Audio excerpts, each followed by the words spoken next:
Hello everyone, welcome back to the channel. Today's the day the car will finally be green, and my good friend Mark is here and he's going to shoot it for me. He's an awesome painter.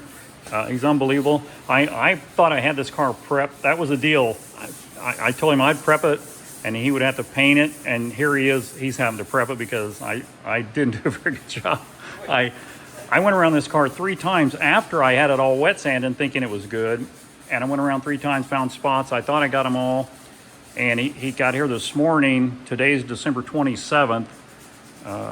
So hopefully today it'll be green. But I slowed him up a little bit because now he's got to go back in and take care of what I missed. And I really feel bad because I thought I had it really good. And this is the reason why I'm not painting it, because my paint would probably be worse than what my prep work was. But he's found a few little spots that's got to be corrected on the car, and I think he's just about done with that. And then we're gonna have to wipe the car down again, and then we can start painting. Or Mark's going to. He's going to shoot a sealer on the paint first on the car, and then come back and put the base coat and then the clear coat on, and it's going to be Elkhart green. Hang on a second. Let me grab that paint chip. I'll show you what color it's going to be.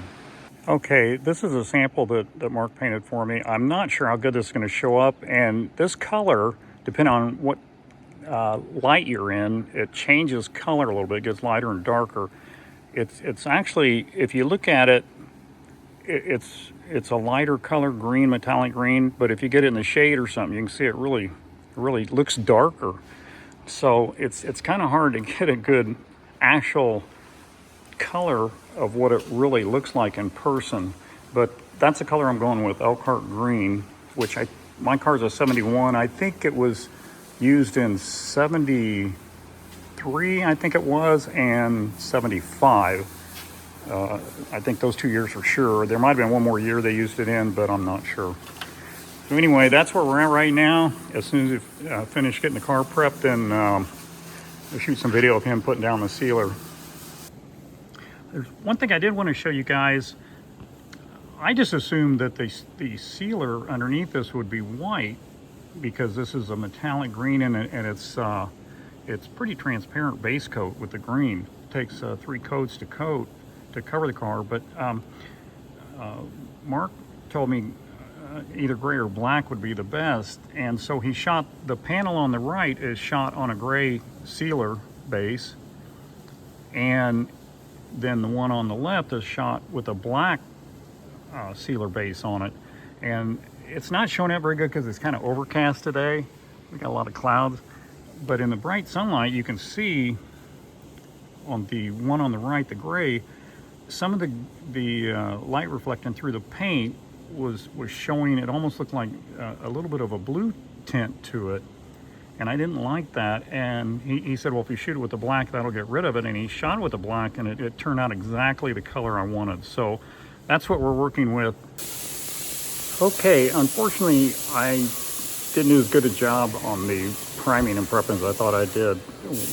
So Mark's going to spray a couple more coats of 2K primer on it, high build primer on it, and then we're going to block it down again. There's just a few spots that he was concerned about that I missed, and it was enough that we just couldn't sand it down some more. So he's getting ready to shoot a couple coats of primer on it. So I'll get a little video of that, of him spraying some of that, so you guys will know why it's all gray again when you see it when it gets ready to get sealed.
give it a few minutes to sit, and then we'll start over again. Are you going to do it up underneath the nose, or is that good enough, you think? We're not gonna worry about that because the Okay, sealer cool. will take care of that. Cool. Oh, there you go. Got a spot there? Oh, Yep. yeah. All right.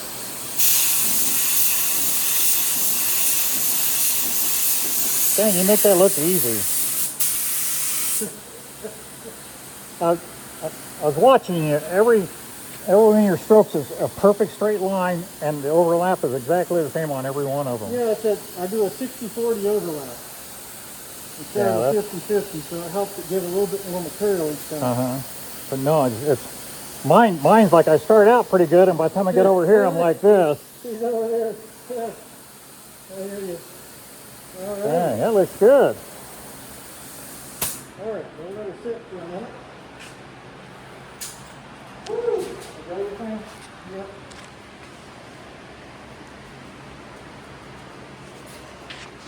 Actually, it looks a lot better than I thought it would. Good.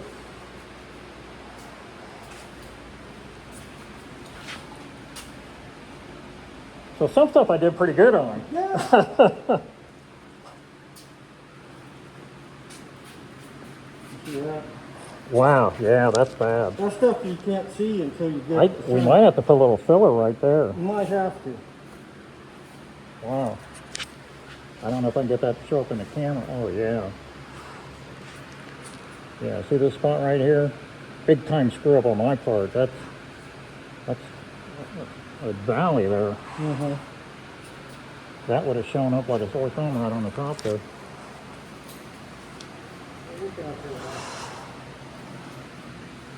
Got a chip in the door over here. That little chip right there.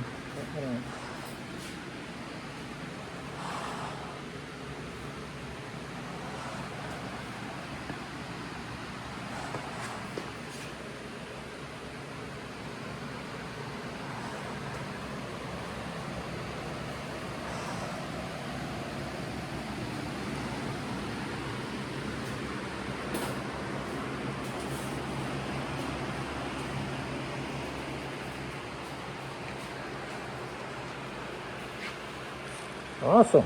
Looks great. That's the first coat. Okay, today we're blocking down the primer that Mark shot on there yesterday. And one thing he wanted to point out is you can see this is where he's already blocked it. He sprayed the whole car with guide coat, and you can see how it's blotchy looking and everything. And that helps you find the low spots. And if you look over here, you can see where he's already done this, how nice and gray it is. And you get over here to see those spotches. Those are all low spots that didn't show up after I got done with it because I didn't use guide coat. And so now that's going to make this like a mirror finish now on the car. But that shows the importance of, first off, having the knowledge and experience to know what you're doing as opposed to me, and making a difference between a backyard paint job and a professional paint job. This car, I thought it looked really good, but now looking at this, I thought, holy mackerel, it would have really looked bad once he put the paint down. And so I really do appreciate what he's doing here, and with his knowledge and experience, sharing that with me and doing my car and making sure it's done right. So we're gonna continue on this, and we'll get back to you when we're ready to shoot the sealer on it. Okay, we've got the car all finished, blocked down after Mark reprimed it. And you can see a few places where we did have to put a little bit of spot putty in, or just have little dips, a couple different places. Not bad, not as bad as I expected. It really, the primer itself helped smooth the car out without having to do any filling too much, a couple little spots. But overall, it looks really good. And unfortunately, the weather took a turn for the worse. It's been way too cold to paint since we got it blocked. We blocked it Sunday. Today is Tuesday. And it's supposed to get down to 29 tonight. It's only, I think it's like 51 degrees right now. It's probably 60 degrees here in the building. But it's too cold to be trying to paint. So I think I'm going to end this video for now. And then when we warms up enough, I think hopefully by the weekend or Monday for sure, it should be back up in the 70s. And then we're going to, Mark will come back over and he'll shoot the sealer on it, which is black, and then he'll shoot the base coat, which is Elkhart green, and then the clear coat. And he can do all that in one day. So we'll have, hopefully, if the weather holds out, no later than Monday afternoon, the car should be painted. I'm glad it's going the way it is. I'm glad Mark's doing it because the body, if you look at it now, it's so straight, it's unbelievable. But I guess we'll end this now, and we'll pick back up on the next video with the car being painted. So have a great day, and we will see you on the next one.